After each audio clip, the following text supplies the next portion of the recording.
4 sleepovers that went horribly wrong. True horror stories. My name is Sarah. I'm 23 years old now, and I need to tell you about 4 different sleepover experiences that have haunted me and my friends for years. 4 nights that taught us that sometimes the danger at a sleepover doesn't come from outside the house. Sometimes it comes from your host. Sometimes it comes from something you can't see. Sometimes it comes from someone who seems completely normal on the surface but harbors intentions that are unimaginable. If you love true horror stories about sleepovers gone wrong, psychological terror, and the kind of experiences that make you never want to stay at a friend's house again, hit like and subscribe right now. Because these 4 stories will teach you that not everyone who befriends you has good intentions. Not every house is what it seems. And sometimes the people closest to you can be the most dangerous of all. Story 1. The Barbie Collector. I'm going to tell you about something that happened to my friend when she was in her 2nd year of university. I'll call her Jessica to protect her identity. Jessica had always been the type of girl that parents seemed to worry about unnecessarily. She was kind, she was trusting, she was a good student. But her mother had always been iffy about her going to sleepovers even back when she was a child. Jessica was 20 years old at the time, still living with her parents while attending university and still being treated like their little baby. She was broke, like most college students are. But she was extremely thankful to be so loved by her parents. They had never neglected to show her affection, even if at times it could become suffocating. She met a girl named Myra last semester in her junior English class, and they hit it off immediately. Myra was one of those people you instantly connect with and become very good friends with very fast. She claimed she wasn't native to the city. She said she was originally from Chicago. She was beautiful, and Jessica thought she was much prettier than she was, but Myra would disagree with her constantly. Jessica would sometimes even catch Myra looking at her with this intensely focused admiration. It really did wonders for her confidence at the time. Myra was sweet, very intelligent. She seemed normal enough, and they shared similar tastes and hobbies. They were both majoring in health-related fields. They both loved parties and dolphins and Malaysian food, but perhaps the oddest similarity they shared was a strong and rather secretive penchant for Barbie dolls. Jessica's love for Barbie dolls and their pretty faces had just stuck with her since childhood, perhaps because she still felt like a kid sometimes. For Myra, she said it was more about the design, the perfect intricacies of the clothes, the hair, the body parts. As she described it to Jessica, it was like an art form to her. It wasn't long before they made plans to hang out outside of school, and Myra invited Jessica to a sleepover on the following Saturday. She specifically encouraged Jessica to bring all of her dolls. "I can't wait to meet them," Myra said with a smile that Jessica found warm and genuine. Jessica asked her mom if she could go the next day. Her mother immediately objected. "You barely know this girl. I don't think that's a good idea. You'd like her mom. I invited her to come over next week. I'm convinced that Myra would become a long-term friend, one that would eventually form a bond with you and Dad as well." Hesitantly, her mom agreed to let her go, but she insisted that Jessica come home immediately on Sunday morning. Jessica nodded. She couldn't wait for Saturday to arrive. Saturday couldn't have come sooner. Jessica packed her 4 favorite dolls in a duffel bag and her sleepover gear in another. Myra came and picked her up in a blue Sentra. As soon as Jessica got in, Myra smiled warmly and offered her a shot of Grey Goose vodka. It was vodka. On a Saturday night. Jessica couldn't say no. She ended up taking 4 shots on an empty stomach. And being the lightweight that she is, she quickly reached the intimidating boundary between impeded consciousness and completely blacking out. They got to Myra's place. Though Jessica couldn't exactly pinpoint where they had driven to, she could make out that Myra lived in a rented ramshackle house on the outskirts of the city. "It's cheap and I'm broke," Myra laughed. Jessica's vision continued to spin and wobble incessantly. Myra helped her up the splintery front porch, and they stepped inside. The interior was meticulously kept. Books, photos, furniture perfectly organized. "Wow, Myra! OCD much?" They both giggled. They made their way into what Jessica thought was the living room and sat down on a musty cherry-brown rug. Myra brought her some bread and a glass of water to try to sober her up. "Okay, are we seriously going to play with Barbies now? I'm pretty messed up," Jessica slurred. "Well, maybe you shouldn't have drank so much, you idiot. Here, let's watch TV for now. Hopefully you'll sober up soon." Myra was strangely calm. If Jessica had invited a friend over for the night and she was too drunk to function before the night had even begun, she would be pretty agitated, or at least a bit disappointed. But Myra seemed perfectly fine with it. She put on an episode of Friends. Jessica barely stumbled onto the lime green couch on the side of the room. She remembers hearing the clap, clap, clap, clap in the theme song, and only staying awake for a couple more minutes after that. She slowly drifted off into darkness. The next day, Jessica awoke to a realization that would haunt her for the rest of her life. She was no longer on the couch. She was laying on bare hardwood floor with a thin pillow under her head and a wool blanket sprawled across her body. She was so hungry, still exhausted. Her head was pounding. She looked up to face a single dim light bulb at the center of the flaky gray ceiling and a set of stairs on the other side of the tiny dark room. She was in a basement. Her bag of clothes was beside her, but the bag with all of her Barbie dolls was missing. Her phone was beside the bag of clothes. It was sitting in a pool of sticky red liquid. It was dead. She hadn't bothered to bring her charger since she was only staying the night. Her stiff body ached tremendously.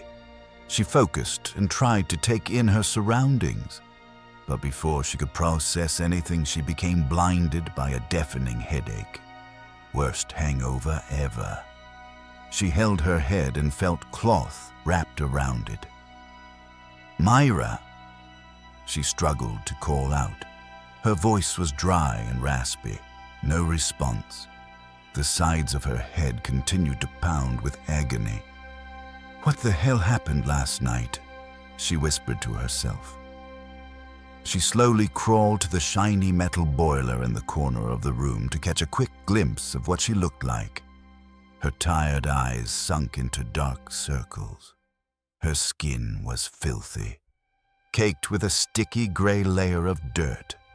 The ragged cloth covering most of her head was dark blue, coated with blotches of dried blood.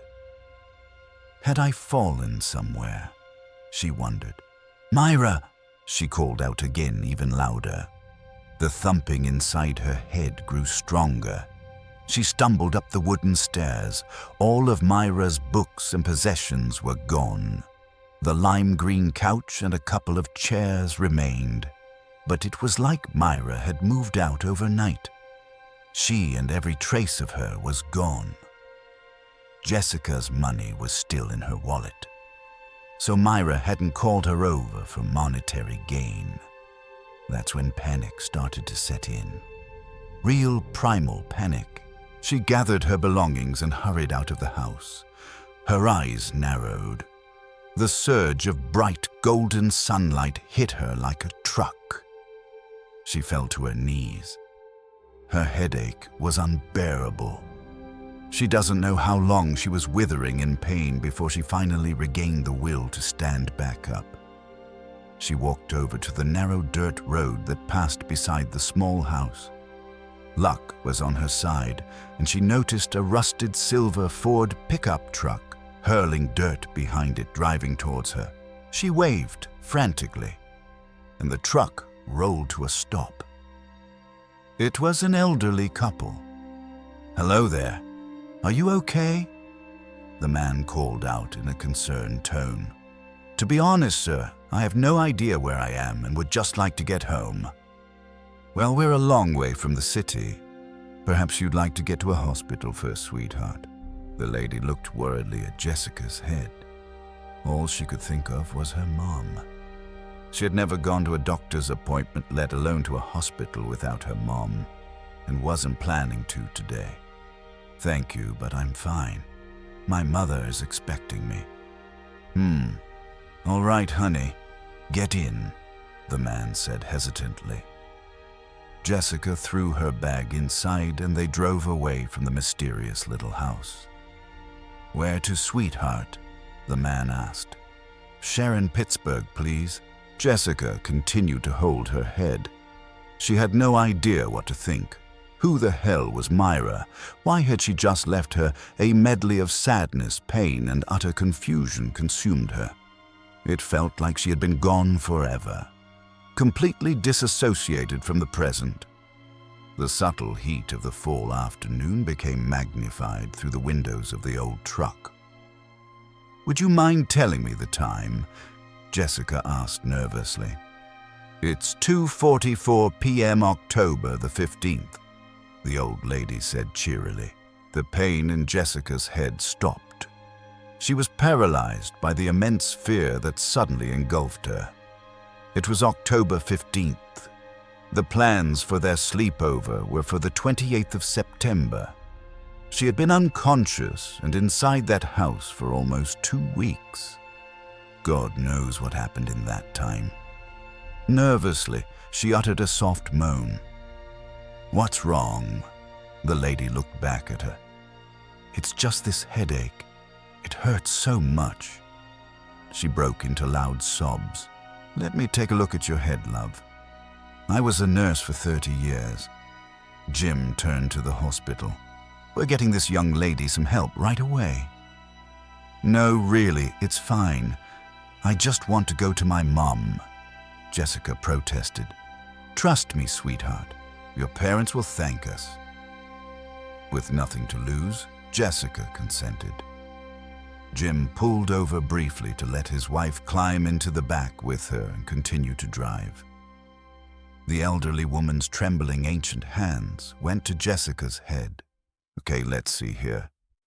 She raised her trembling hands to Jessica's head and started to unwrap the cloth. Jessica shrieked in anguish. She could feel raw skin ripping off the top of her head. It was a wound.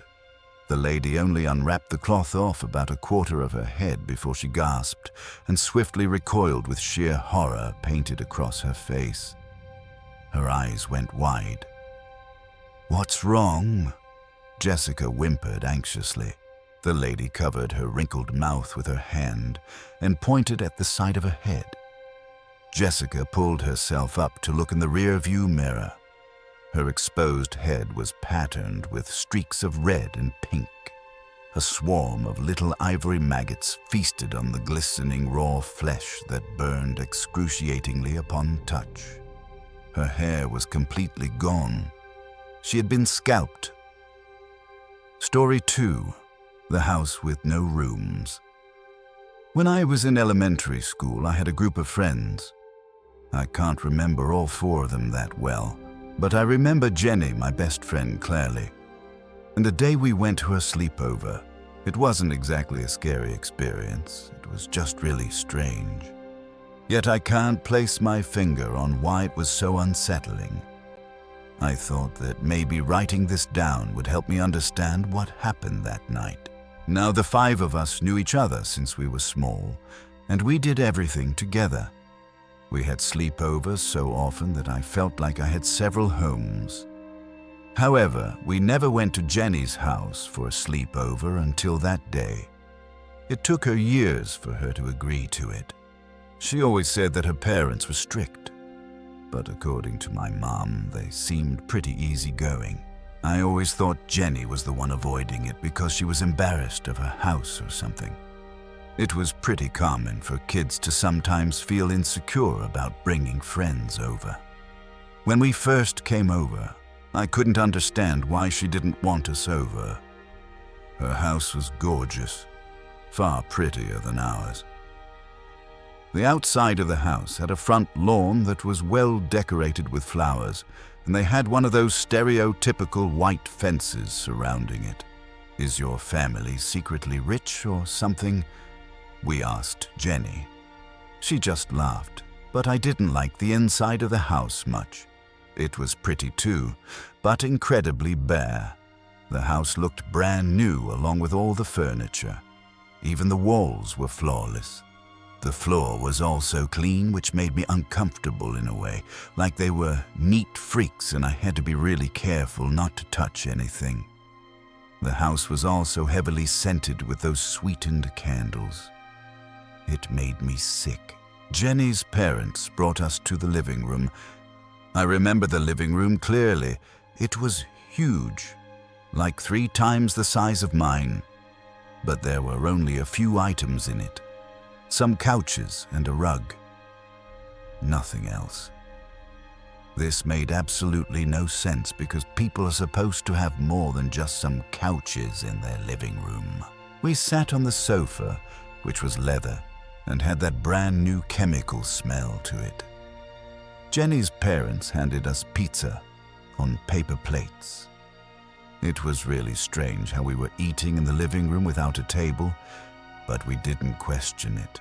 They tried to entertain us by telling jokes, but even as elementary school students, we weren't really interested. They resorted to asking us questions, and the whole time Jenny said nothing. She was usually cheerful and talkative, but in front of her parents, she seemed stiff and nervous. Or maybe she was slightly ashamed of them asking so much. After pizza and no drinks or desserts, they finally left. Jenny asked if we wanted to play cards and stuff instead. Another girl in our group said she wanted to watch TV because some show she liked was on. But then Jenny said she didn't have a TV. We couldn't believe it. After a lot of "Are you kidding?" and "No ways," we decided to play cards, and someone brought along chips, so we shared it. I had to go to the bathroom, so I asked Jenny. She then ran out of the room to tell her parents.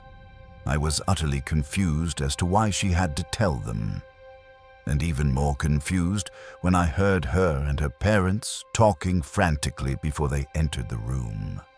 They looked incredibly nervous. And then Jenny's mother told me to follow her. I remember the rest as clear as yesterday. She walked down the hallway to a door, and when she opened it, there was a set of stairs leading up to a second floor. I knew nothing about house design, but to have stairs hidden behind a door at the end of the hallway seemed really weird to me. The hallway was really thin. So were the stairs. At first, Jenny's mother told me the bathroom was up there and walked away. I took like 2 steps, and she came running back. She said something along the lines of, "I'll walk you up there," in a really sweet voice that was different from her previous tone.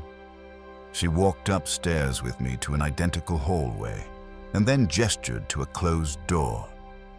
Now you may not believe what I saw next, but I am being perfectly honest about what happened. I opened the door. There was a bathroom, totally bare of anything besides a sink and a toilet. No towels, no cabinet, no cups or brushes for hygiene. Absolutely nothing. I nervously closed the door and checked the toilet could flush before actually using it. It just seemed more like a decoration than a real one. When I opened the door, Jenny's mother was still there, staring intensely at me. and then she walked me downstairs again. The other girls had already started to change into pajamas. I asked if we were going to sleep in the living room, and Jenny told me yes. We never saw her room. And this was crazy because girls loved bragging about their rooms, and it was a given that at sleepovers we would go to each other's rooms. However, no one said anything. So I didn't either. We spread our sleeping bags side by side, and they closed the lights. We whispered for a while in the dark, and then they fell asleep. I didn't. It was dark, but I could hear someone getting out of their sleeping bag, and I saw a faint outline of someone getting up. I was sure it was Jenny, because no child would probably start walking around a house they've been to in the dark. I heard Jenny walk away, and after a while I fell asleep too. I wish I didn't. The next morning I was the last to wake up. I woke up really late, like literally the moment our parents came to pick us up. It was too drowsy to change out of my pajamas, so I just threw my clothing over it. My mom greeted Jenny's parents and then the others before we started to leave. I told her I felt really sleepy, and my mom laughed at me and asked me how the sleepover went. I whispered that I didn't like their house, and that they were probably really poor because they couldn't afford a TV, and Jenny wouldn't let us see her room. My mom, who had no tolerance for prejudice, told me not to say such things and to continue being Jenny's friend no matter what. When I got home, I slept again, and it ended up with me spending the entire day in bed. My dad was really worried when he got home and heard about me not feeling well. He checked my temperature and everything. I remember this strange, swollen insect bite on my arm. And then, later on, I vomited. I can't remember anything after that. According to my parents, apparently, when my family doctor came to check up on me the next day, he said I was just hungry. My mom phoned my friends' parents and had them ask my friends about what we had for dinner that day. They all gave the same answer. Just pizza. My mom was pissed off and gave Jenny's parents a long lecture about how irresponsible they were. She said that they apologized again and again. I also have to mention something weird about Jenny. After I felt better and went back to school, Jenny asked me if I remembered anything from that night, and I told her no. She smiled and told me she was sorry. Even now, I don't know why the sleepover bothered me so much and why she said all that. But I've never gone back to that house again. Story 3. The camera with no self-timer. About 7 years ago, 3 of my friends, let's call them friend B and friend C, were going to have a sleepover at A's house. We were all between the ages of 14 to 15 at the time. Friend A lived with his grandfather. His grandmother had passed away a few months before he was born. She had lived a full life as a photographer, but she struggled and eventually died from breast cancer, which then took Friend A's mother about 8 years later. Friend A's father was out of the picture before his mother was even diagnosed. So that particular night, his grandfather was out of town for a funeral, for an old war buddy, and we had the house to ourselves. We stayed up late playing Super Smash Bros. Melee, just video games and laughter and the kind of mindless fun that teenagers enjoy. We all crashed at about 2 a.m. on the floor in the living room. Later that night, Friend A woke up. It was freezing cold, which was odd because it had been a fairly warm day. He checked the time, 4:30. He looked around and saw a red blinking light on the coffee table. He made a mental note about that seeming out of place. But he was too cold, not to mention too tired to get up. So he rolled over and went back to sleep. The next morning, Friend A woke up to someone shaking him violently. He opened his eyes and could tell by the person's face that something was wrong. He tried to ask what was going on, but they just pointed at the coffee table. On the table was his grandmother's last Kodak camera, a camera that hadn't been out of his grandmother's drawer since she had been dead. He had only ever looked in there, never taken it out. We tried to blow it off. Maybe his grandfather was getting nostalgic because of his war buddy's death, reminding him of his wife's death, and he took it out to remember, or something like that. Friend B, Friend C, and Friend A were pretty satisfied with that explanation, though Friend A still had some doubts. A week goes by, and we all had pretty much forgot about that strange morning. Except for Friend A. He had been stressing out about it ever since. He decided to go get the camera's pictures developed. He called us all the next day. We could hear his voice trembling as he begged us to hurry over. When we got there, he threw down the bundle of pictures in front of us. We flipped through them, and most of them looked like some last scenic trip his grandmother took before she died. When we got to the last 3 pictures, I froze. Friend B and Friend C both gasped. The pictures were of us. All 4 of us, captured in each picture, sleeping on the floor in front of the television. At 4:30 in the morning, no one else was home that night. The camera had no self-timer, no mechanism to take pictures by itself, no way to explain how those photos were taken. Friend A still hasn't been able to explain it, and we all get freaked out when we think back on it. The conclusion: these 4 stories are about sleepovers, but they're not really about the sleepovers themselves. They're about the realization that sometimes the people we trust have hidden motives. Sometimes the places we think are safe are anything but. Sometimes there are explanations that defy logic and reason. My friend Jessica was drugged and held captive for 2 weeks. She lost 2 weeks of her life, and she still doesn't know what Myra did to her during that time.